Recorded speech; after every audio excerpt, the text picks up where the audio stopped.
এটিকে পবিত্র কোরআনে বারজাখ বা অন্তরায় মর্মে উল্লেখ করা হয়েছে। আল্লাহ তাআলা বলেন, ওমি ওয়ারাইহিম বারজাখুন ইলা ইয়াউমি ইবআসুন। তাদের সামনে বারজাখ পর্দা রয়েছে পুনরুত্থান দিবস পর্যন্ত। মৃত্যুর পর মানুষকে যেখানে সমাহিত করা হয় সেই স্থানকে পবিত্র কোরআনে কবর বা সমাধি মর্মে বর্ণনা করা হয়েছে। আল্লাহ তাআলা বলেন, ওয়া আন্নাল্লাহা ইয়াবআসু মান ফিল কুবুর। আর নিশ্চয় আল্লাহ যারা কবরে রয়েছে তাদেরকে পুনরুত্থিত করবেন।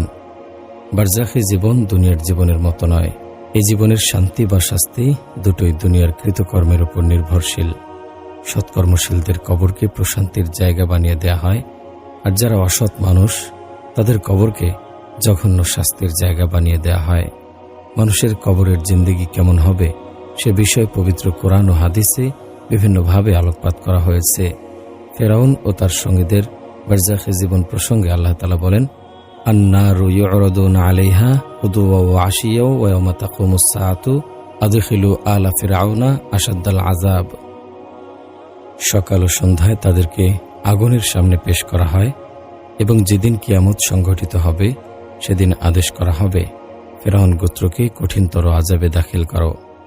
কবরের আযাব প্রসঙ্গে আল্লাহ বলেন, ওয়ালাউ তারা ইযিজ যালিমুনা ফি গামারাতিল মাউতি ওয়াল মালাইকাতু বাসিতু আইদিহিম আখরিজু আনফুসাকুমুল ইয়াওমা তুজজাউনা আযাবাল হুন।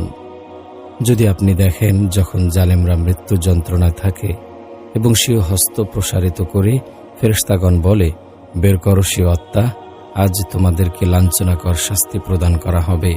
অর্থাৎ মৃত্যু থেকেই জালেমদের শাস্তি শুরু হয়ে যাবে। তারপর কবর ও হাসরের মাঠ হয়ে শাস্তি পেতে পেতে তারা জাহান্নামে প্রবেশ করবে। মুনাফিকদের কবরের শাস্তি প্রসঙ্গে আল্লাহ